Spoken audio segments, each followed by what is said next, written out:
What is up mga kachaw? Another good day. At for today's episode, sobrang excited ko at sobrang saya dahil dumating na ang aking Cbank debit card. Tara, panoorin nyo yung video para makita nyo kung gumana ba to nung nag-withdraw ko sa ATM o yung nagbayad ako sa isang fast food na kinainan namin kanina. So samahan nyo ako. Let's go!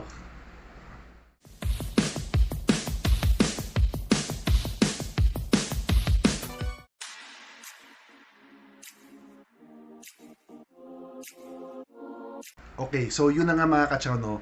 Umorder tayo ng Cbank or nag-apply tayo ng Cbank debit card nung July 14. So technically parang last week. At dumating siya kanina, July 21, Sunday. Yes, even Sundays dumadating or nagde-deliver sila nung card sa bahay nyo. So abangan nyo na lang sa mga naka-order na, no? Abangan nyo na lang sa bahay nyo. Kahit Sunday, magde-deliver sila. So less than 10 days, nakuha na natin. At ito yun. Yeah, ito yung debit card. Kung papansinin nyo, simpleng-simple lang siya. Yan. Walang kahit na anong information sa harap, maliban dito sa name. Yung name ay naka-emboss. Yan. Siguro dahil andun sa app na lang yung mga information at yung likod din.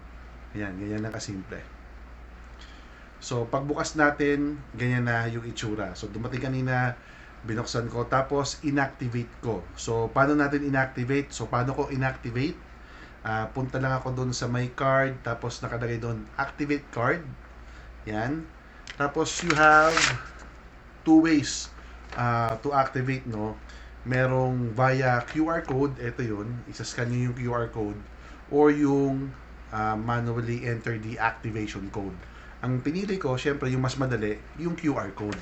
Okay, so pag scan ko ng QR code, na-activate na siya. Naka-receive na ako ng message at text na activated na yung card. Okay. Now, timing na timing kasi pupunta kami ng mall kanina, no, para mag-lunch at saka bumili ng something. Now, ang tanong ko, gagana kaya ito pag nag-withdraw ako sa ATM or sa automated teller machine? Unfortunately, nung nandun na kami kanina sa mall at nagtry ako mag-withdraw using my Cbank debit card, hindi siya gumana sa dalawang machine, no? So, nagtry akong mag-withdraw using my GCash card para malaman ko talaga kung sa machine ba yung may problema or dito sa card. And gumana yung sa may GCash namin.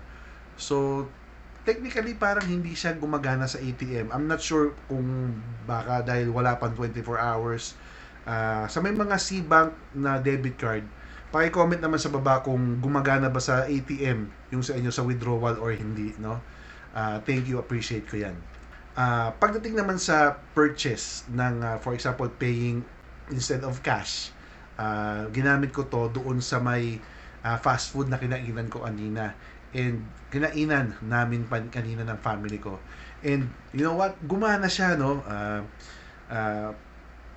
Pinasok lang sa machine nila, tapos pagkabayad or pag-confirm ng payment, nag-message agad sa akin si Cbank at saka tinext agad ako ng total na binayaran ko. So, okay si Cbank debit card pagdating sa mga purchases. Sabi nga nila kahit online or sa over the counter, ayos.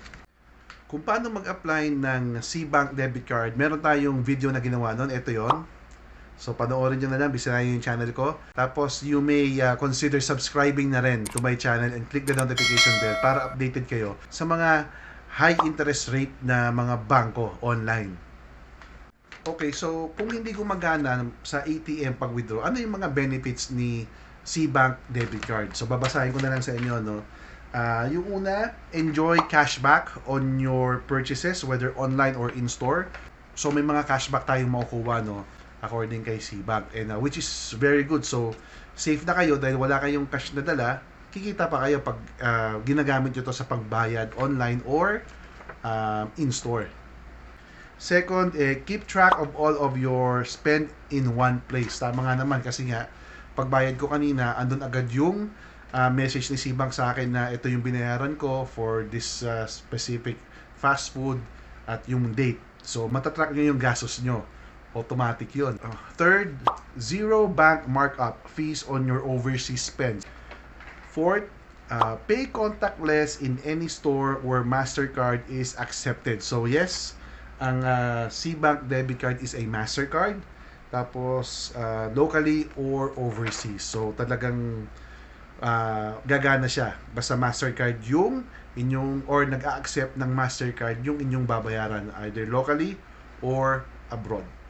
Okay, so kung nagustuhan mo yung episode natin ngayon, don't forget to subscribe to my channel, click the notification bell, bigyan mo na rin ako ng thumbs up, tapos bisitahin mo yung channel ko. Meron tayong playlist ng mga high interest rates na bangko. Okay, so maraming salamat again sa panonood mga kachaw. Stay safe kayo lagi. Ciao!